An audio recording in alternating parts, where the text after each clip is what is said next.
রণক্ষেত্র বিকাশ ভবন লোহার গেট ভেঙে ফেললেন আন্দোলনকারীরা। পুলিশের সঙ্গে চাকরিহারা শিক্ষকদের তুমুল ধস্তাধস্তি। বিকাশ ভবন দখল করে নিয়েছেন আন্দোলনকারীরা। নবান্নের 14 তলার গেট ভাঙার হুঁশিয়ারি চাকরিহারা শিক্ষকদের। দেশের শীর্ষ আদালতের নির্দেশে রাজ্যের 26,000 শিক্ষক শিক্ষিকা ও শিক্ষাকর্মী চাকরি বাতিল হয়েছে। সুপ্রিম কোর্ট স্বচ্ছভাবে আবার নিয়োগ প্রক্রিয়া শুরু করার জন্য রাজ্য সরকারকে নির্দেশ দিয়েছে। তার জন্য চলতি মাসের ডিসেম্বর মাস পর্যন্ত সময়সীমা আদালত বেঁধে দিয়েছে। চাকরি হারা শিক্ষক শিক্ষিকারা অবশ্য তাতে খুশি নন।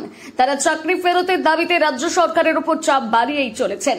বিকাশ ভবনের সামনে তারা টানা অবস্থান বিক্ষোভ শুরু করেছিলেন, কিন্তু ভারত পাকিস্তান সংঘর্ষের আবহে পুলিশ তাদের সেখান থেকে উঠে যাওয়ার নির্দেশ দেয়। পরিস্থিতি বিবেচনা করে আন্দোলনকারী শিক্ষক শিক্ষিকারা সাময়িকভাবে তাদের অবস্থান বিক্ষোভ তুলেও নিয়েছিলেন। বৃহস্পতিবার চাকরিহারা ওই শিক্ষক শিক্ষিকারা ফের আন্দোলনে নেমেছেন।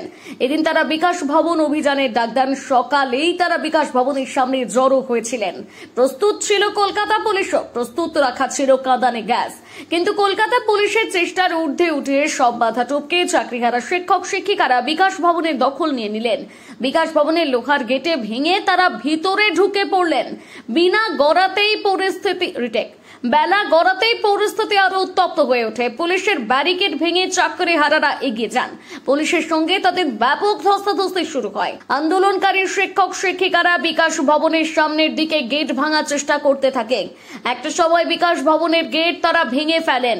তারপর হুড়মুড় করে তারা বিকাশ ভবনের ভেতরে ঢুকে পড়েন। আন্দোলনকারীদের দাবি ভাতা নয়, যোগ্যতার ভিত্তিতে চাকরি ফিরিয়ে দিতে হবে।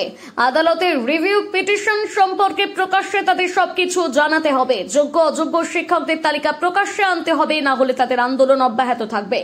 লাঠি, জল কামান ও কাঁদানে গ্যাস মজুদ থাকলেও এদিন কলকাতা পুলিশ অবশ্য সংযম দেখিয়েছে।